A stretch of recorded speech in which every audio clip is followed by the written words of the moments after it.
नमस्कार मित्रांनो, मी Amol ओंतरकर the winner career पॉईंटच्या आपल्या ऑनलाईन प्लॅटफॉर्ममध्ये सर्वांचं स्वागत आहे। बघा, आज आपण ज्या विषयासंदर्भात या ठिकाणी चर्चा करणार आहोत तो विषय आहे बघा डिपार्टमेंट PSI। मागच्या एक 2-3 दिवसापूर्वी मागणी पत्रक जे आहे ते आलेलं आहे आयोगाकडे आणि त्या अनुषंगाने या ठिकाणी जर तो आपण डिपार्टमेंट PSIचा विचार केला तर बघा द विनर्स करियर पॉईंट हे जे की आपलं ऑनलाईन ॲप्लिकेशन आहे बघा, या ॲप्लिकेशनवरती डिपार्टमेंट PSI पूर्व परीक्षा याची आपल्याकडे एक नवीन बॅच सुरू होती आहे। ही बॅच सुरू होती आज म्हणजे 10 तारखेला। या बॅचचा आपण जर टायमिंग जर बघितलं बघा तर रात्री ते सध्याला टायमिंग आहे रात्री 8 ते 11, पुढे त्याच्यामध्ये मागे पुढे होऊ शकतं।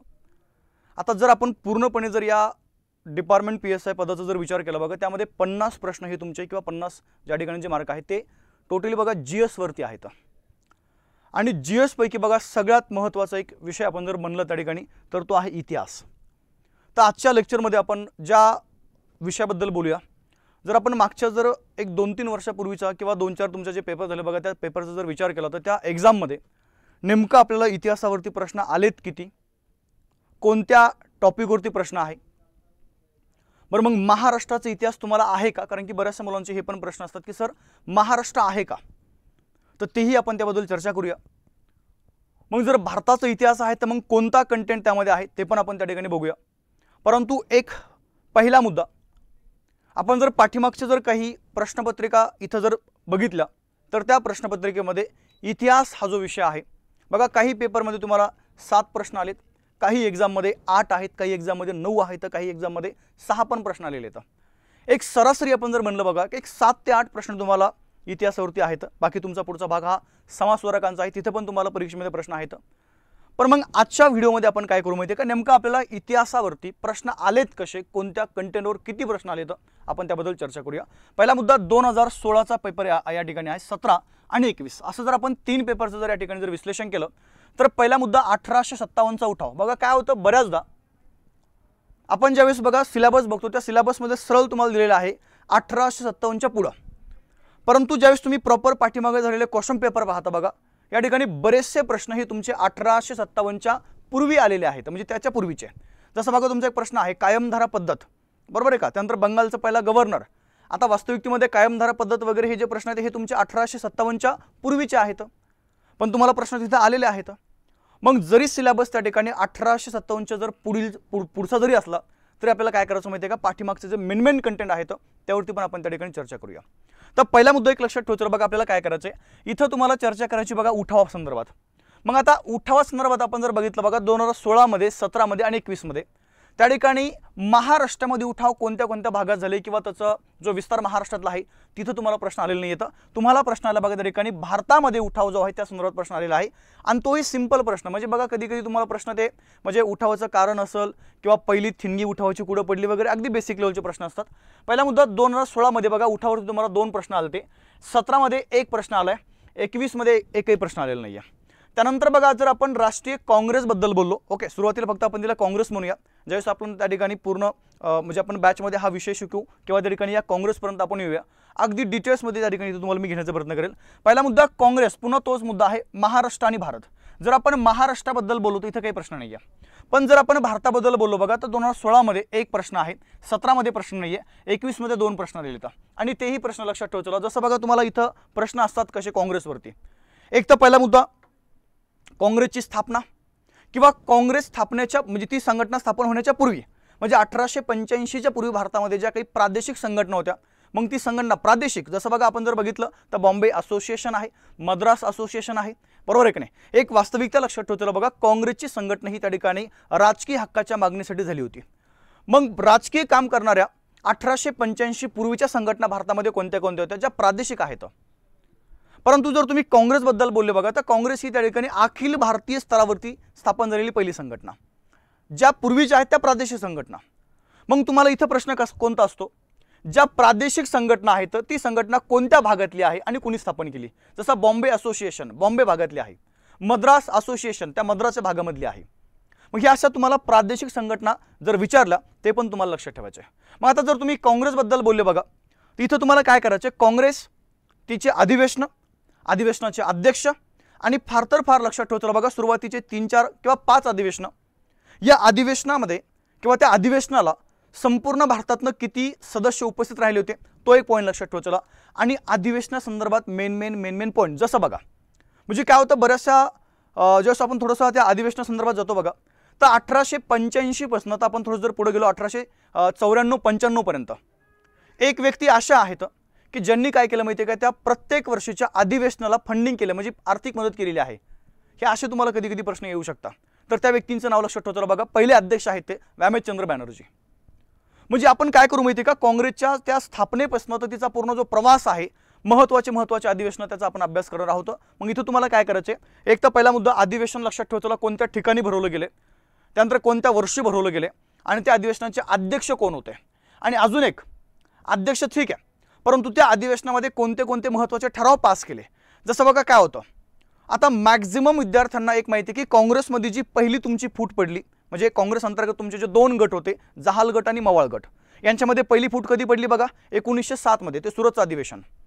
परंतु आपण जर पुढे गेलो बघा, म्हणजे आयोग तुम्हाला काय वेगळं विचारत नाहीये, त्या तुमच्या त्या अभ्यासाशी आपण ज्याला म्हणूया रिलेटेड सर्व प्रश्न असतात, फक्त थोडंसं आपण ज्याला गोंधळात टाकल्यासारखं करतं बघा तुम्हाला आयोग. जसं बघा आता प्रश्न तुमचा आहे की काँग्रेसमध्ये पहिल्या गटामध्ये जी फूट पडली ती कधी पडली, 1907 मध्ये. आणि काँग्रेसमध्ये जो दुसरा गट आहे, आता तुम्ही म्हणता सर दुसरा गट कोणता काँग्रेसमध्ये, आम्हाला फक्त जहाल मावळच माहीत आहे, दुसरा गट माहितीच नाही आम्हाला. तर एक मुद्दा लक्षात ठेवायचा बघा, 1920 मध्ये ज्यावेळेस महात्मा गांधीजींनी असहकार आंदोलन सुरू केलं आणि 22 मध्ये ज्यावेळेस ते बंद केल्यानंतर बघा काँग्रेसमध्ये दोन गट पडले होते. एक आहे तुमचा फेरवादी गट आणि दुसरा कोणता बघा त्या ठिकाणी नाफेरवादी गट. 1922चं गया अधिवेशन. मग काँग्रेसमध्ये दुसरी फूट कधी पडली बघा, 1922 मध्ये. म्हणजे असे पण प्रश्न जर तुम्हाला विचारले तर आपल्याला त्या ठिकाणी ते सांगावं लागणार आहे. तर या प्रकरणामध्ये आपण काय करू माहिती का, काँग्रेसचा म्हणजे एकदम पूर्ण त्याचा अभ्यास करून घेऊया. सेकंड महत्त्वाची गोष्ट आंदोलन आहे. आता आंदोलने आपण जर बघितलं बघा, ब्रिटिश सरकारच्या विरुद्ध आहेत. मग पहिला मुद्दा इथं आपण जर बघितलं, महाराष्ट्रामध्ये तुम्हाला जर इथं विचारलं बघा, 16 मध्ये प्रश्न नाही आहे, 17 मध्ये नाही आहे, 21 मध्ये मात्र एक प्रश्न आहे आंदोलनासंदर्भातलं, महाराष्ट्रातले आंदोलन. त्यानंतर बघा जर तुम्ही भारतासंदर्भात आले तर इथं 16 मध्ये एक आहे, 17 मध्ये एक आहे, 21 मध्ये एकही प्रश्न नाही आहे. त्यानंतर क्रांतिकारी चळवळी, जर आपण क्रांतिकारी चळवळीबद्दल संदर्भ इथं जर बघितलं बघा, हे दोन प्रश्न आहेत. जर तुम्ही क्रांतिकारी चळवळी जर बघितल्या तर पहिला एक भाग लक्षात ठेवतो, क्रांतिकार्य पाहत असताना आपल्याला काय करायचं माहिती आहे की हे क्रांतिकार्य 2 टप्प्यामध्ये आपल्याला त्या ठिकाणी विभागायचे. 2 टप्पे तुमचे कोणते, क्रांतिकारक जे आहेत, म्हणजे क्रांतिकारी चळवळीचा पहिला टप्पा जो आहे तो पहिला टप्पा लक्षात ठेवतो खऱ्या अर्थानं सुरू होतो 1905च्या नंतर. 1905च्या नंतर म्हणजे बंगालची जी फाळणी झाली त्या फाळणीच्या नंतर. म्हणजे क्रांतिकारी चळवळीचा पहिला टप्पा 1905 ते 1914 आहे आणि दुसरा टप्पा आपण जर बघितलं बघा तर 1914 ते पुढे मग डायरेक्ट आपल्या स्वातंत्र्यापर्यंत आहे. मग या मेन जे क्रांतिकारक आहेत, जसं बघा वसुदेव बळवंत फडके आहेत, विदा सावरकर आहेत, म्हणजे जे मेन क्रांतिकारक आहेत बघा, सेनापती बापट आहेत. ओके, यांचा आपल्याला काय करायचं या ठिकाणी अभ्यास करायचा आहे. मग जर तुम्ही इथं आले तर पहिला मुद्दा महाराष्ट्रामधले क्रांतिकारक प्रश्न आला बघा, 21 मध्ये एक प्रश्न आहे. जर तुम्ही भारताबद्दल गेले बघा तर 16 मध्ये 3 प्रश्न आहेत, इथं 17 मध्ये नाही आहे आणि 21 मध्ये एक प्रश्न आहे. मेन क्रांतिकारक आहेत, म्हणजे बघा बंगाल भागातले क्रांतिकारक, पंजाबमधले क्रांतिकारक, उत्तर प्रदेशमधले क्रांतिकारक. ओके, अजून एक भाग लक्षात ठेवा, भारतामधलं क्रांतिकार्य आणि भारताच्या बाहेरचं क्रांतिकार्य. म्हणजे असे काही क्रांतिकारक होते बघा, जसे श्यामजी कृष्ण वर्मा लंडनमध्ये गेले, इंडिया हाऊस स्थापन केलं, तिथून त्यांनी क्रांतिकार्याला मदत केलेली आहे. म्हणजे भारतातलं क्रांतिकार्य आणि विदेशातलं क्रांतिकार्य इथं तुम्हाला सुभाषचंद्र बोस यांचा पण अभ्यास करायचा, आपण बोलू तिथं पुढे गेल्यानंतर. ठीक आहे, त्यानंतर आपण जर आलो बघा कामगार चळवळी, सेम आहे त्या ठिकाणी महाराष्ट्रामधले कामगार चळवळी. इथं तुम्हाला मी महत्त्वाचे कायदे सांगाल, कामगारासंदर्भातले कायदे. ओके, 16 मध्ये एक प्रश्न आहे, 17 मध्ये एक प्रश्न आहे, 21 मध्ये प्रश्न नाही आहे. जर तुम्ही भारतासंदर्भात आले बघा, इथं भारतासंदर्भात एक प्रश्न आहे. ओके, 16 मध्ये, 17 मध्ये नाही आहे आणि 21 ला पण एक प्रश्न आहे. आणि आता आपण जाऊया त्या ठिकाणी कायद्याकडं. मी तुम्हाला अजून बी सांगतो बघा काय करायचं या ठिकाणी, कायद्याचं थोडंसं आपण ज्याला म्हणूया क्लासिफिकेशन करत चला. आता कायद्याचं क्लासिफिकेशन कसं करायचं, एक पहिला मुद्दा आपल्याला काय करायचं माहिती आहे का, जर त्या ठिकाणी इथं कायद्यासंदर्भात बोललो तर इथं तुम्हाला ब्रिटिश सरकारचे काही महत्त्वाचे कायदे लक्षात ठेवायचे बघा. जसे एक आपण जर बघितलं बघा, तुमचे पहिले कायदे आहेत ज्याचं नाव लक्षात ठेवायचं बघा, नियंत्रण प्रकारचे कायदे. नियंत्रण, आता नियंत्रण कोणावरती, ब्रिटिश ईस्ट इंडिया कंपनीवरती.